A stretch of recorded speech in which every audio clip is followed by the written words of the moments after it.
Hello everyone. So after a long time I've started to again this recording work, and here I have a new chapter 5th, that is the giving tree. Okay, so it is your literature chapter number 5, and the whole chapter is based on the possessive pronouns. Possessive pronouns, as you know, like I, me, mine, you, your, yourself. So possessive pronouns. And yes, the sound of the letter D as in dip. Here the lots of words which have the sound D. Okay, so yes, how we will starting this chapter. Firstly, I just want to tell you how it is the story is a start and main concept of this story. So yes, how do you feel when you share things with others? That is the question. But here, this is not only the question. You just feel how do you feel when you share your things to the others? You feel happy or you feel sad?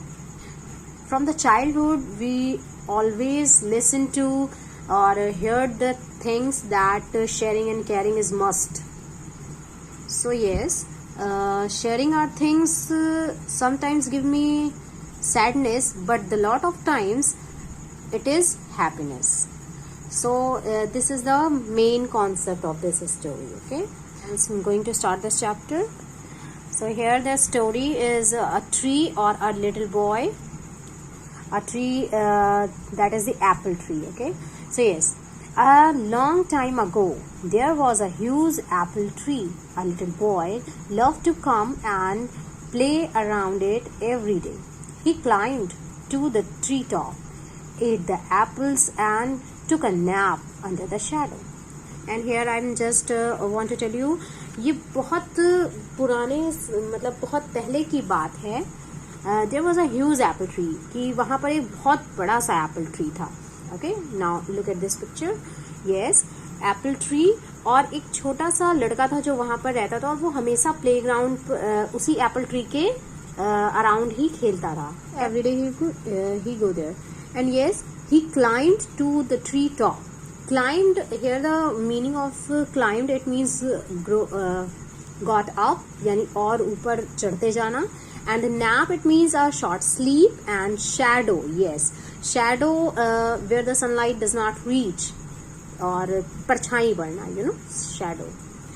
So yes, ये बहुत time पुराने पहले की बात है, जहाँ पर एक बहुत बड़ा सा एप्पल का ट्री था, और वहाँ पर एक छोटा सा लड़का था जो वहाँ पर खेलने के लिए आता था. And he climb to the tree top, और वो हमेशा उस पेड़ के टॉप पर चढ़ता था और वहाँ पर जा करके वो एप्पल तोड़ तोड़ के खाता था. And he took the nap under the shadow, और वो उसी पेड़ की छाया के नीचे ही क्या करता था, नैप यानी एक शॉर्ट स्लीप लेता था, झपकी लेना जिसे बोलते हैं. He love the tree and the tree love to play with him, वो भी पेड़ को प्यार करता था, बहुत पेड़ भी उसको बहुत पसंद करता था. Time went by and the little boy had grown up and he no longer played around the tree every day. यानी समय बीतता गया और वो जो बड़ा बच्चा था, वो छोटा बच्चा था, वो अब धीरे धीरे बड़ा होने लगा था. And he no longer played around the tree, और अब वो ज्यादा वहां पर खेलने के लिए नहीं जाता था, यानी हर दिन उसका जाना कम होने लगा था. So one day the boy came back to the tree and looked sad. एक दिन जब वो उस पेड़ के पास गया तो वो बहुत ही दुखी था. Come and play with me, the tree told the boy. उस ट्री ने उस छोटे से बच्चे से कहा, आओ और खेलो मेरे साथ. I'm no longer kid. I do not play around trees anymore, the boy replied. Boy ने क्या आंसर किया? He replied कि अब मैं बच्चा नहीं हूँ और I do not play around the tree anymore, और अब मैं इस पेड़ के पास ज्यादा खेलना नहीं चाहता हूँ. So I want toys. I need money to buy them. मुझे टॉयज चाहिए और उसके लिए मुझे पैसे चाहिए. So what do you think? Do you think the tree will be able to help the boy? क्या आपको लगता है कि वो ट्री उसकी हेल्प कर पाएगा, वो एबल है उसकी हेल्प करने के लिए? So yes, here the next question and you have to find out the answers. What do you think about it? Tree replied, sorry, I don't have money. कि मेरे पास पैसे तो नहीं है, but yes, You can pick all my apples, कि तुम मेरे सारे एप्पल्स ले सकते हो, and sell them, और उन्हें बेच दो. Then you will have money, और तब तुम्हारे पास बहुत सारे पैसे हो जाएंगे. The boy was so excited, और वो जो बॉय था वो बहुत ही एक्साइटेड हो गया. Here the meaning is excited, it means amazed. Okay, excited, to glad something. And he grabbed all the apples on the tree and left happily. The boy never came back. After he picked the apples, the tree was sad. और जब वो लड़का इतना excited हो गया, and he grabbed all the apples. Grabbed it means to collect. वो सारे apples को उसने उठाना शुरू कर दिया. And left happily. और वो खुशी खुशी वहां से चला गया. बट उसके जाने के बाद वो कभी वापस ही नहीं आया. And pick the apples after he pick the apple, यानी उन सेब को उठाने के बाद जब वो लेके गया उन्हें सेल करने के लिए, उसके बाद वो वहां पर वापस ही नहीं आया. And that was the incident when the tree was sad. और यही वजह थी कि जिसकी वजह से ट्री जो था वो सैड हो गया था. So yes, next line. One day the boy who had now turn into a man return and the tree was excited. एक दिन जब वो बॉय जो कि अब बहुत बड़ा हो गया था, and turn into a man, और वो अब आदमी बन गया था, सो रिटर्न, वो वापस आया. And the tree was excited, और ट्री जो था वो बहुत ही एक्साइटेड हो गया. Come and play with me, the tree said. Tree ने कहा, आओ और मेरे साथ खेलो. I do not have time to play, I have to work for my family and we need a house for shelter. Can you help me? मेरे पास खेलने के लिए टाइम नहीं है, मुझे अपनी फैमिली के लिए वर्क करना है. And we need a house for shelter. Shelter it means a safe place where we live, that is called the house. So can you help me? क्या तुम मेरी मदद कर सकते हो, क्योंकि मुझे एक हाउस की जरूरत है. The tree replied, sorry but I don't have any house. वो कहता है, मेरे पास तो घर है ही नहीं. So you can chop off my branches to build your house. और इसलिए वो ट्री उसे ऑफर करता है कि तुम मेरी ब्रांचेस को काट सकते हो. Chop off it means cut off, it's a phrasal work. Okay, yes. And you can chop off my branches to build your house. तुम मेरी ब्रांचेस को कट कर सकते हो और इससे अपना घर बना सकते हो. सो the man cut all the branches of the tree and left happily. और इसीलिए वो जो आदमी होता है वो क्या करता है, उसके सारे ब्रांचेस को कट कर लेता है और वहां से वो खुशी खुशी चला जाता है. And the tree was glad to see him happy, but the man never came back since then. और वो उसको देख करके बहुत खुश हो जाता है, वो ट्री, की शायद अब ये रुके और उसके साथ खेले. But the man, he was actually greedy man. वो इतना लालची होता है कि वो बस ब्रांचेस लेता है, कट करता है और फिर वहां से चला जाता है. सिंस देन उसके बाद से वो फिर नहीं आता है. And the tree was again sad and lonely. Lonely it means there is no one to talk to, कि वो एकदम अकेला पड़ जाता है और बहुत ही सैड हो जाता है, अनहैप्पी हो जाता है. So one hot summer day the man return and the tree was dilated. एक दिन जब बहुत गर्मी थी तो वो आदमी उस ट्री के पास फिर से आता है, और वो जो ट्री होता है वो उसको देख के बहुत ही खुश हो जाता है. Delighted means very happy.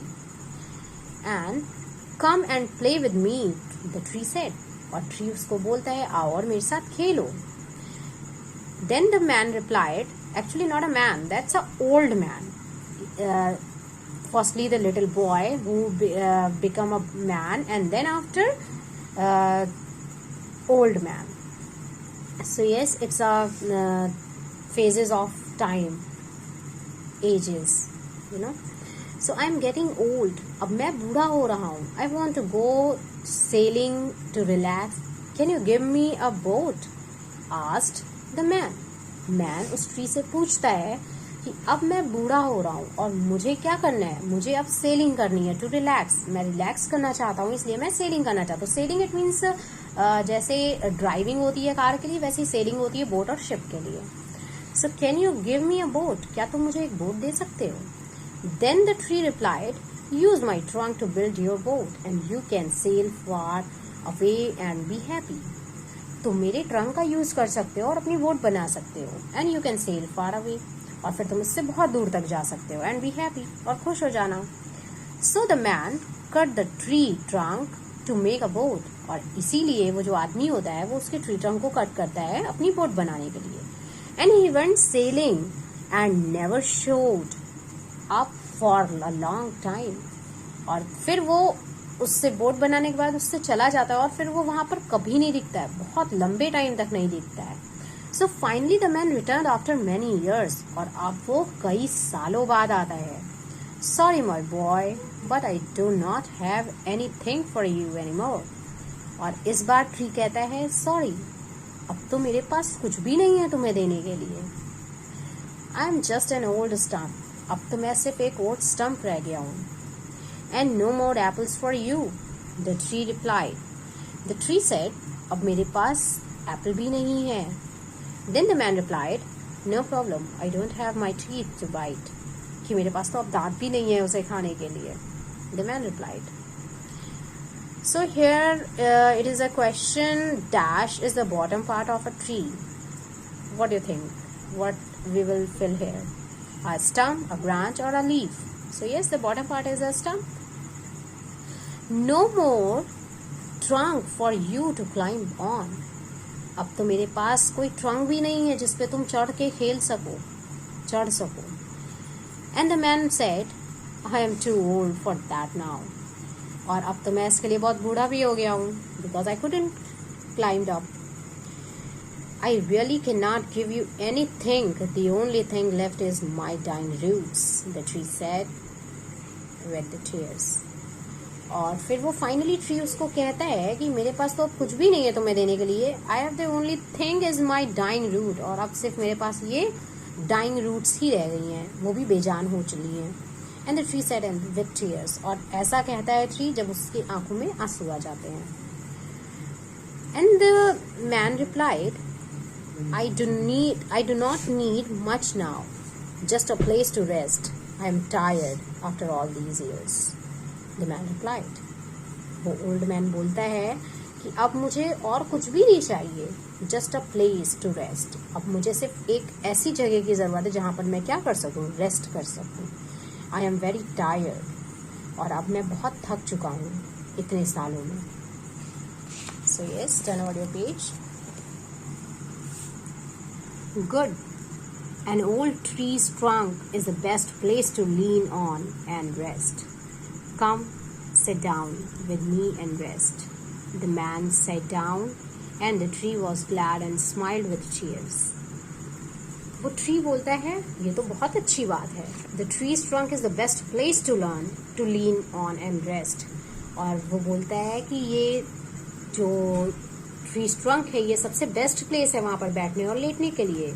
So the tree said, come and sit down with me and rest, आओ और मेरे साथ बैठो और रेस्ट करो। And the tree was glad and smiled with tears, और अब वो जो ट्री होता है वो बहुत ही खुश हो जाता है और स्माइल करता है, लेकिन उसकी आंखों में आंसू अभी भी होते हैं। So here the next question is again, though the tree had nothing to offer now but still it help the man by giving him. उसके पास कुछ भी नहीं था उसको देने के लिए, ऑफर करने के लिए, बट वो फिर भी उसकी हेल्प करना चाहता था और इसलिए उसने उसको दिया। बट उसने उसको दिया क्या? Because he had nothing to give anything anymore. So here the option is apple, or a place to sit and rest, or a wood. So yes, B is the right answer. क्योंकि उसकी जो अब root रह गई थी उस पर वो क्या कर सकता था, सिर्फ रेस्ट ही तो कर सकता था। So he offered him. A tree is like our parents, no matter what. Parents will always be there and give everything they can just to make us happy. Tree बिल्कुल हमारे पेरेंट्स की तरह ही होता है, जो हमें वो सब कुछ देता है जिसकी हमें ज़रूरत होती है और जिसकी हमें ज़रूरत नहीं भी होती है। नो मैटर, बिल्कुल भी मैटर नहीं करता कि हम क्या करते हैं और क्या नहीं करते हैं, but he will always stand there, और वो हमेशा वहाँ पे खड़े होते हैं। So yes, we must never take our parents for granted. We should appreciate all they do for us and show our appreciation to them. So हमें क्या करना चाहिए, हमें कभी भी उनका फ़ायदा नहीं उठाना चाहिए कि वो तो है ही इसलिए हम कुछ भी करें. No, it's not right. हमें हमेशा रिस्पेक्ट करनी चाहिए, अप्रिशिएट करना चाहिए कि हमें जो मिल रहा है वो बहुत अच्छा है. And we should appreciate our parents too. Well, show our appreciation to them. और हमें उनको अपनी अप्रिसिएशन को शो करना चाहिए और हमेशा उन्हें अप्रिशिएट करना चाहिए. So this is the story. In the end, the tree, so you can easily judge the man was greedy and selfish type of man, because when he was little boy, and when he was man, and after that an old man, he always wants something. And the tree is like kind and helpful. और जो tree है उसका character कैसा है, वो बहुत ही helpful है, बहुत ही काइंड है, because he always ready to give something. When he had nothing to give anything anymore, still he gave his root to take rest, a place where the old man can take rest. So this is the best story, I think.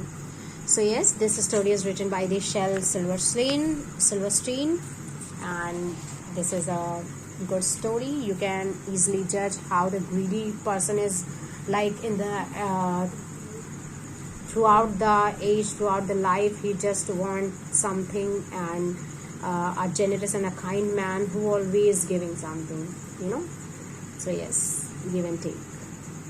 Thank you for watching this video. Hope you all enjoyed.